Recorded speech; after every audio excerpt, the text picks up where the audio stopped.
Nah, balik lagi nih di konten kesayangan kalian yaitu konten Q&A. Seperti biasa di Q&A ini gue bakal jawab semua seputar pertanyaan kalian mulai dari e-commerce kayak TikTok Shop, Shopee, Marketplace, bisnis online dan lain sebagainya. Yuk kita mulai ya. Yang pertama ada dari Naya Nika. Kok saya baru buka toko di TikTok Shop, terus saya udah kasih harga tapi pas dilihat tokonya tuh harganya turun. Padahal saya belum kasih diskon, promosi atau lainnya. Tapi pas lihat kok harganya berubah sendiri ya, yang awal 100.000 jadi 86.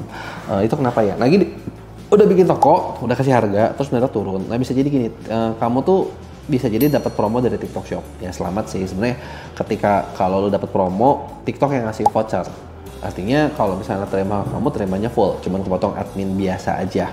Gitu ya, ini dugaan pertama, tapi sebenarnya gue nggak bisa ngomong detailnya kenapa, karena kan gue nggak lihat lu lagi kena apa. Tapi kayaknya sih kalau misalnya turun kayak gitu kena dari sini. Nah sebenarnya itu ditanggung sama TikTok gitu ya, ya lumayan dong, bener nggak dikasih diskon biar lebih murah gitu. Nah kalau nggak, kecuali kamu udah nggak sengaja ada ikutan campaign apa yang kamu belum ngasih harga diskon, tapi kamu ikutan gabung campaign apa yang otomatis motong. Nah itu kemungkinan kedua gitu. Kalau kemungkinan mana seneng, kalau kemungkinan kedua berarti lu salah klik gitu ya, ada yang nggak disadari. Terus kedua dari Mira Safira, kok saya baru pemula TikTok Shop, belum ada yang beli produkku, gimana caranya biar ada yang beli? Nah gini, kalau lu baru pemula pengen cepat pecah telur, caranya sebenarnya simple. Caranya adalah bikin toko kamu atau produk kamu, sebenarnya lebih gampang di produk sih. Buat pecah telur tuh di produk, satu produk itu dilihat sama banyak orang. Karena kenapa? Lu harus sadar kalau mau jualan, mau online, mau offline, basicnya itu sama. Jumlah orang yang lihat harus cukup banyak dulu, barulah ada yang beli. Karena nggak mungkin, kalau produk nggak ada yang lihat tuh nggak mungkin nggak ada yang beli, tuh nggak mungkin. Gitu. Jadi nggak mungkin kayak lu pasang pasti laku, harus dilihat dulu. Nah tapi ini ada syaratnya. Syaratnya apa? Banyak yang lihat, itu juga harus tahu lagi nih, produk kamu dilihat sama orang yang membutuhkan apa enggak. Kebayang nggak? Contoh gini, lu punya produk nih, produk gua misalnya handphone ya. Handphone gua dilihat sama 1 juta orang, tapi harga handphone gua 2 kali lipat lebih mahal, dan harga handphone gua tuh nggak ada fungsi apapun yang spesial.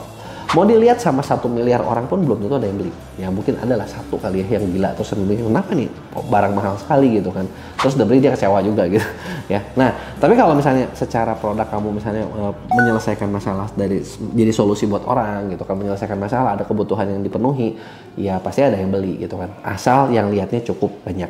Nah kemudian Vegia Yeni, kok kalau mau iklan live lagi, kampanye tuh harus buat baru apa tinggal isi saldo pakai yang sebelumnya aja?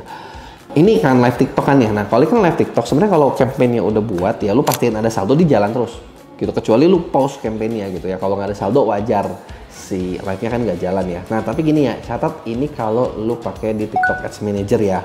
Kalau lu pakainya promote ya itu beda gitu ya caranya gitu. Dan gua nggak pernah rekomen promote. Terus nama akun Pejuang Jutawan, kok gua ada yang check out produk skincare A. Nah apakah produk yang laku itu terus gua post atau campur pakai produk skincare lain? Gimana baiknya? Terima kasih.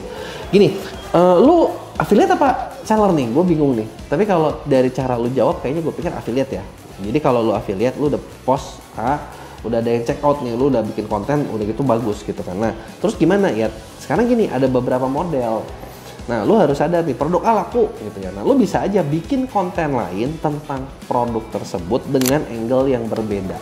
Ketika lu bikin konten lain dengan angle yang berbeda, itu kan bisa meyakinkan orang yang udah lihat. Nah, saran gua sebenarnya kalau udah ada satu produk terbukti terjual, nah dari produk tersebut lu minimal perlu bikin 5-10 konten. Gitu. Angle-nya gimana? Beda-beda. Jadi biar ada sudut pandangnya beda-beda, jadi orang pun bisa memilih yang beda-beda. Kayak gitu. Terus nama akun Buyung Ali, kok bisa ke konsul di bidang Shopee, TikTok, Meta, dan lain-lain? Bisa, kita punya tim buat terima konsultasi seperti itu juga. Bahkan kita punya ada satu program pendampingan di mana kita bisa mendampingi perjalanan kamu membangun Shopee, TikTok, dan lain sebagainya. Kalau lo mau nanti lo bisa gua kasih kontaknya. Terus nama akun Aurel, tolong dijawab kok, emang kalau kita promosikan barang affiliate kita harus bayarin dulu baru kita dapat promosi? Maksudnya bayarin dulu tuh gimana? Apakah lo harus beli dulu apa gimana nih? Nah kalau lo mau promosiin barang affiliate, sebenarnya gini, affiliate itu yang lo butuhin cuma satu, lo bikin konten, lo promosiin. Nah, cuman dalam bikin konten lu butuh sampel namanya. Nah, sampel ini lu bisa dapat gratis dengan lu request ke sellernya. Tapi lu harus catat ya, ini kalau sellernya mau ngasih. Kenapa? Karena ketika mereka mau ngasih, mereka lihat dulu yang minta siapa nih, akunnya berapa nih, kira-kira kalau gua kasih bakal datangin penjualan apa enggak gitu. Atau jangan-jangan cuman orang yang minta sampel, karena banyak banget, by the way ya ngomong-ngomong, lu tahu banyak banget affiliate bodong yang mintain ke seller yang kerjanya sebenarnya cuma satu, dia mau barang gratisan aja. Nah, makanya seller agak selektif gitu ya. Nah, atau kedua ya, lu beli produknya gitu ya. Tapi kan lu beli buat punya lu juga, bukan lu bayarin lo ya.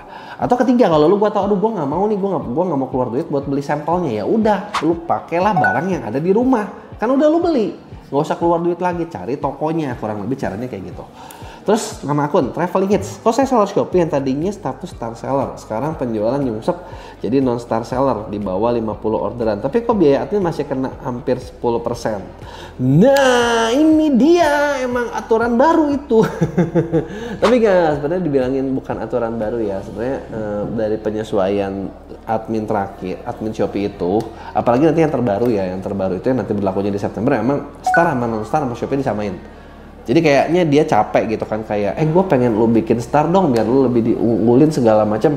Ya lu segitu-segitu aja. Jadi dia pengen ya udah dia samain aja pukul rata gitu loh. Jadi mau star non star jadinya nggak ada beda gitu ya. Bedanya di mana ya, star lebih dipilih. Makanya berjuanglah buat order lu jangan nyungsep lagi gitu kan, jadi rame gitu kan. Sebenarnya gini sih, gue lebih seneng kalau lu nanya gimana caranya rame lagi daripada lu nyungsep terus gimana caranya biar admin lu lebih kecil gitu. Nah, terus pertanyaan terakhir. Nah, ini dia nih dari Fakta Kata. Kok mau tanya, kalau di Shopee semisal deskripsi produk di bagian paling bawah dikasih banyak hashtag, ngaruh nggak ya? Terus apakah boleh? Sekarang gini, nah kalau orang masukin hashtag gitu ya di paling bawah, sebenarnya kalau ditanya ngaruh kagak hashtag itu kagak ngaruh. Tapi kenapa orang pakai? Sebenarnya hashtag itu kalau lu pakai itu lumayan buat masukin keyword. Jadi lu masukin keyword lu di dalam di dalam deskripsi yang bikin ngasih tahu ke si Shopee kalau keywordnya masuk tuh. Jadi ketika lu misalnya mau target satu keyword itu lebih gampang gitu, karena keyword-keyword tersebut ada. Jadi itu sih gunanya gitu ya. Nah, jadi itu dia tadi nih semua pertanyaan kalian yang udah dijawab buat minggu ini.